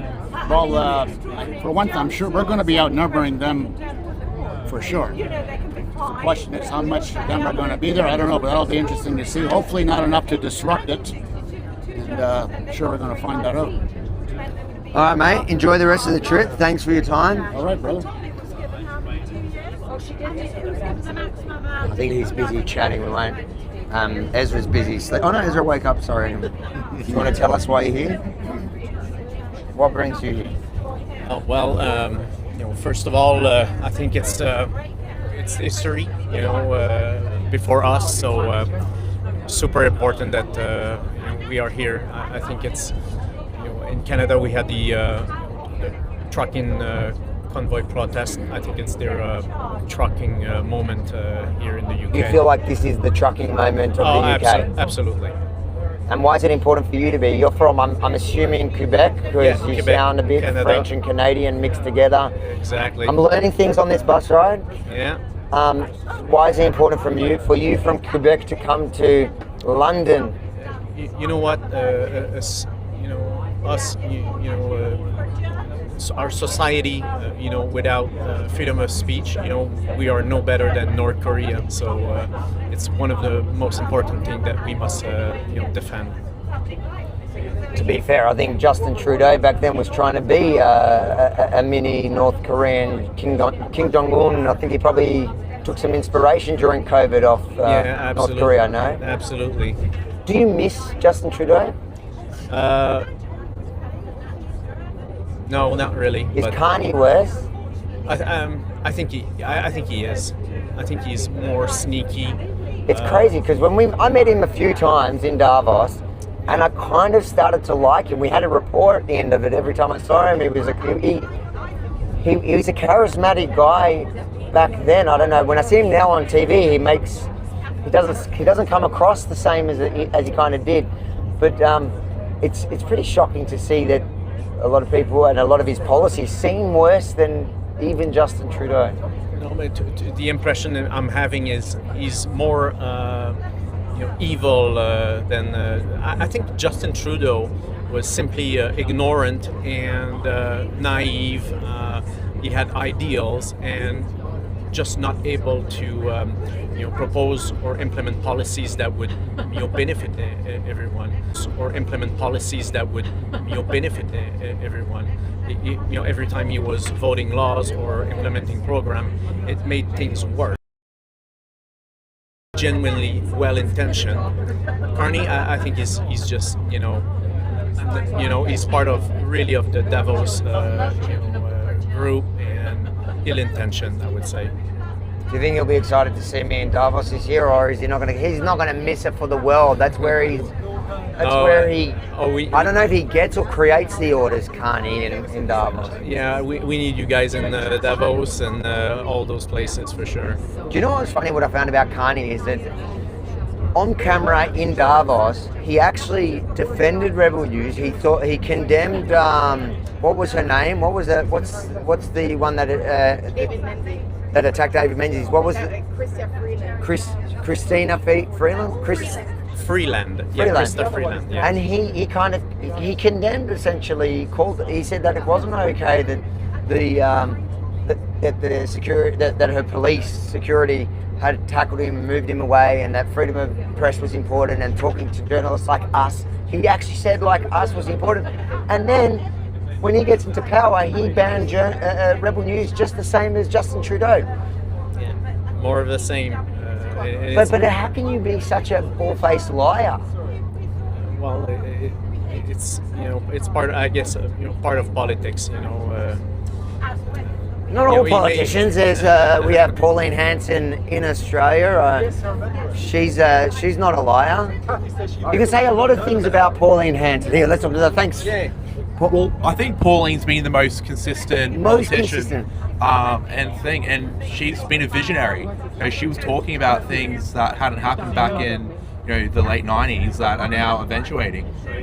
So I mean, look, Pauline will go down in history as just being someone I think really will turn around Australia. Now, obviously, Pauline, she's getting on in her career, so I do have to be careful with what I'm saying. But it's Rebel News. You don't need to be careful. well, the thing is she is going to it's 4 a.m. in Australia. No one's up. No one's reading it. Yeah, that's a good point. Say what you think.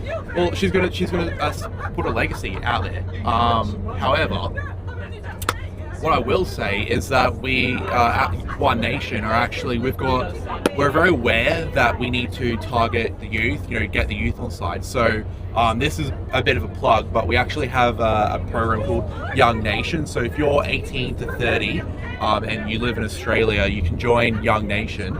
Now, it's a very nascent idea. We haven't really, put a structure in place and all that. But Lee, who's Pauline's daughter, is actually leading the front on that. So she's going to make sure that we have everything we need to make this one successful. That's what it has to be. So I would encourage anyone who is, politically motivated to get in contact with us and put your name down, because what we need leaders to stand up, and I think we're actually in a leadership crisis. Because there's one thing that is very clear to me when I'm talking to you, Ezra, I've even had a chat to Tommy and Pauline, is that, there's one thing they all have in common is that you care more about people than the average person, and that's just genuine leadership. And when I started working for Pauline, I asked her, I said, what makes a good leader? And one of the things she said is that someone who's willing to put up their hand and say that they're wrong, right? Because that's virtuous. It shows humility, and it shows that you have the ability to reflect on the things that you say and do, right? And so, I don't know. I mean, we need more leaders to, have their voices heard. But I know, one of the things that really galvanized me was October 7th. So, I mean, COVID was kind of an awakening for me, but I lived in Brisbane, Queensland, so we had it pretty good. We were having... You were no Melbourne? Absolutely not. And it wasn't until, I started really hearing, from family, from people I knew that lived in Melbourne, just how bad things and how tyrannical it was there, right? I'm going to sporting, functions, for State of Origin when basically the whole world shut down, but my family's all, over 2 years, and I even had friends who killed themselves right before Christmas. Sorry, yeah, it sucked.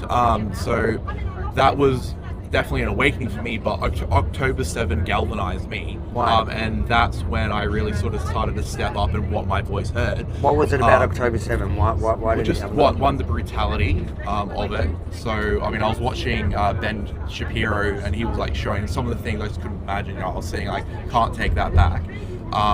But so what that meant for me is I just didn't want to be silent. I wanted to say the truth. Now, I went down a path of standing up for that. And actually, I was working in corporate sales at the time. And when I was driving to work one day, I saw this bunch of Palestinian protesters. And something about seeing them just made my blood boil. So I pulled over the car, I charged into 200 protesters, and I ripped down all their flags, right? So I was just grabbing flags left, right, center. But the cost for that for me is I actually sacrificed my job. So I got fired the next day because they sent it to my work. Because I forgot I had my work shirt on because I was just so angry. And so they sent the things to my boss, get called in the office. Why did it make you that angry that you essentially charge a crowd of, you'd be outnumbered 1 to 200 or whatever it was that was there? What from seeing them made you that angry and enraged that you acted irrational? That's an irrational kind of thing to do. Yeah, because they were celebrating it the day after. When you saw what happened in Sydney and what they were saying, I'm still pretty convinced when I hear it is they were saying gas the Jews. That's what even if they were saying where's the Jews, I don't actually get why that was even an argument. Yeah. Because they weren't looking for Jews to hug them. They were clearly looking to hurt Jews. So so they didn't want to gas them. So what did they want to do? It didn't matter. Yeah. That whole debate was insane to me. When was this? So when you say you saw the flags and so this was probably a good year off. So it was April last year. Yeah, April last year. So it was at the front of Tingalpa. And they were really trying to dox me. And what I actually took from that is these weren't just protesters. These were people who wanted to cause me genuine harm. They actually said, hey, I'm going to hunt you down and find out where you live, one of them. And I was like, wow. So I didn't really understand what I was getting into, but that's when I realized I just had to surround myself, get into a community, that safety in numbers, And so you joined One Nation from that? Yeah. Wow. So I joined One Nation, and then my mate Liam just reached out to me when a vacancy opened up in the senator's office for Pauline, and I got the job. And it's been an absolute honour and a privilege to work with someone, with caliber as Pauline. So I've learned a lot. I've developed, and then that's opened up, pathways here. I never thought I'd be on a bus with you guys, going to see Tommy Robinson. So it's kind of just an amazing thing, and we're going to be, being with Tommy, right before September 13th. So, yeah. Amazing. All right. I love it. See, mate, Brookston, I don't even know why we brought you here. This Aussie speaks way better than you. No. Okay, come. We're gonna go. We're gonna sit at the back. We're gonna get out of our seat. We like to sit on the back of the bus. This is where the naughty boys sit. And then me and you can just do a breakdown now. I'll turn this mic on, and we'll read some of those super chats, and let's just chill out here a bit, and then we'll turn the feed off and maybe come back on when with Tommy a bit later. We'll do another live stream just with Tommy. So guys, make sure whatever channel you're watching this on, hit the subscribe, hit subscribe and hit that notification No, I got it bell. on this camera. Thanks, Alex. There you go. Well, that shot's better. I think that shot. That shot, yeah? Yeah. Let's switch angles. It is. Let's just How's see. it been going? No glitches? Look, this is great. I don't know. Some people complain about audio and this and that, but I don't know. Maybe it's just their system. I want to go and listen to the audio. We will test afterwards because I feel like is it audio's been okay. a bunch of people, or is it just like one Something in the person way. here and there? Because it's only one person here and there. Yeah, so if it's one person here and there, I don't believe them. Because when it goes bad, you get inundated with the messages. Yeah, you know what exactly, I mean? Yeah. Although this is like the time is weird, so we might not be getting big numbers. Buffering issue that people were having, maybe. Yeah, I think it might be on there, but we'll have a review. It looks like the audio is coming in good. I'll read some of the things. Anyways, Brookston, you haven't spoken much. I've walked around talking to all these people. Well, How have you found?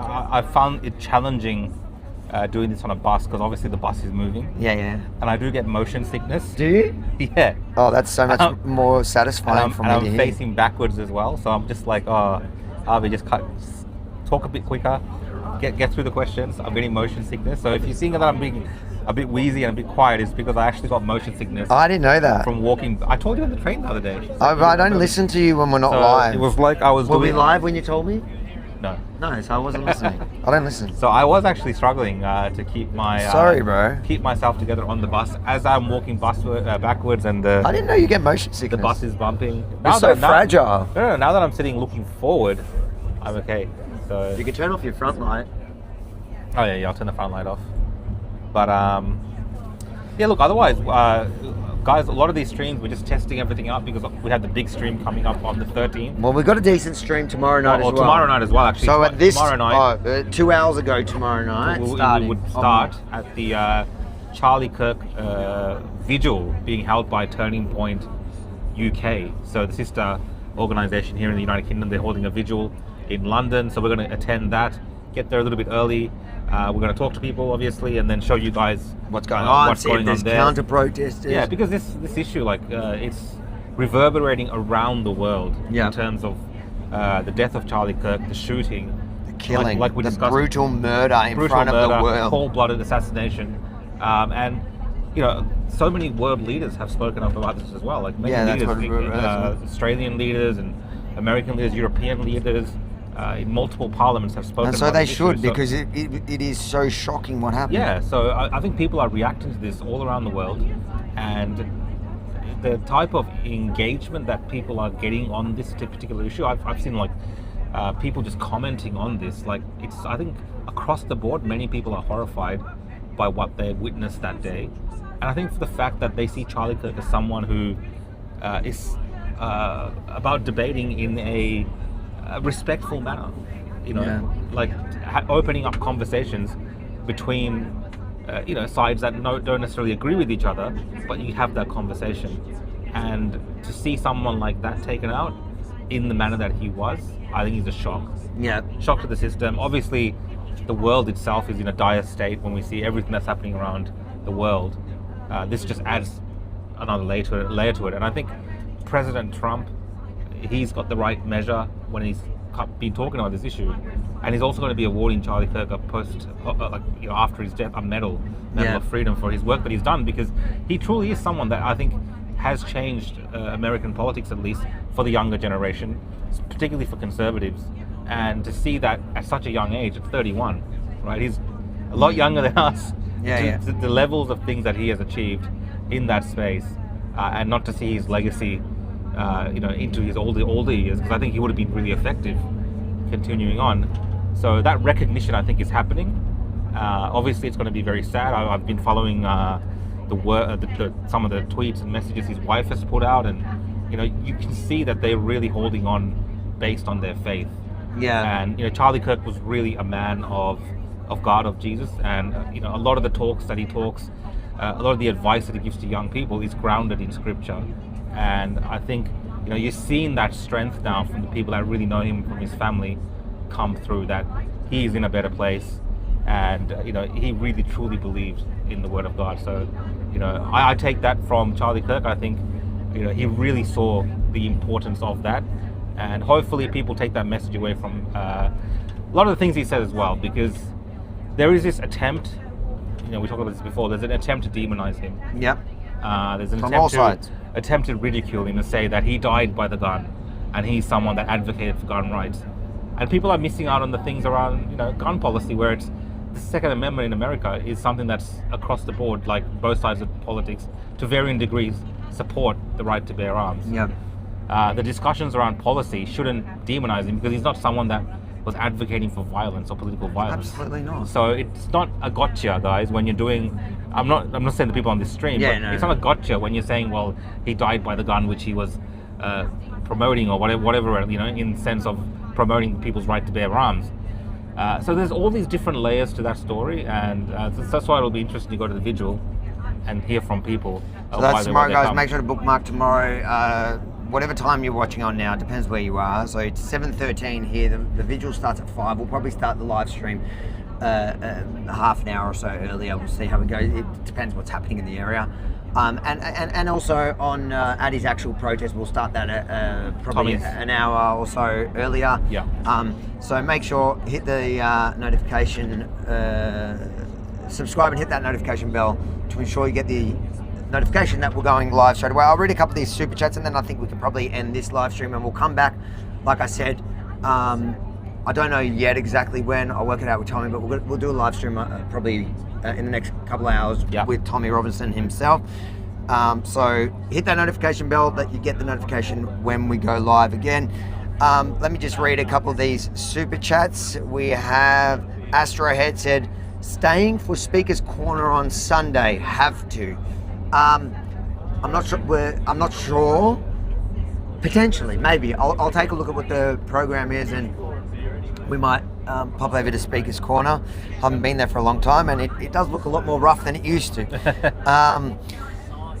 But thanks for the super chat. And Shazza Lead says, met you before, Avi in London, true gentleman. Oh, thanks, Shazza. I hope to see you on Sunday. Appreciate the support. And I, thank goodness I left a good impression. A true gentleman, is that how you would describe me, Rukshan? I would not describe Avi Ebony as a true gentleman. That is outrageous. He is the opposite of what a true gentleman is my... Shazza, I love it. That's like a real Aussie Shazza. Shazza Leeds. Shazza, you need to educate Rukshan and his blind hatred for me. How do you pronounce that? Honir? Honir. Thank you for the super chat. Avi is the same caliber as Tommy. People, all freedom-loving people need. I appreciate the love and support in the comment. However, define caliber. I think I'm a finer caliber than Tommy, but he's just a much bigger man. But appreciate the. Oh, here we go. We got Dean Adams says, cheers, lads. Take care. Appreciate it, Dean. Thanks for the super chat. I'll check if your one has any super chats on it that I'll read. I think I can check it here. How do I check it? Chat, and then you go, oh yeah, here. Abby's giving you a super chat too. Abby, She's gone. You're still on my team, Abby. Thank you. Good on you two, making us proud over here in Oz. I'm off for my third attempt at falling asleep. Dude, it's like, what time is it? I think it's about 5 a.m. 4:16 a.m. 4:16, okay. Abby, what is wrong with you, mate? Good night. Hopefully you have some success. Guys, like I said, next couple of hours we will likely go live with Tommy Robinson. But for now, I think we can call that a live stream. That was fun. Thanks for joining us. And if you want to support our trip here, and we're going to do a bit of this stuff where it's just live streaming what we're doing and whatever. And then we're going to be live streaming actual events, the different protests and things like that, and potentially maybe Speakers Corner, whatever. If you support our work, ukrebels.com. We've got so many expenses, overheads in just being here and doing it, including just as small as getting these new mics today we had to get because the sound quality was no good. So we're going to spend the rest of this bus trip listening to the sound to see that it was actually as good as we were promised it was going to be, and whether it was just you, a couple of you people whinging in the comments because you've got crappy internet. Yeah. If it's you, we're going to find you and we're going to let you know. Guys, thanks for tuning in. Thanks.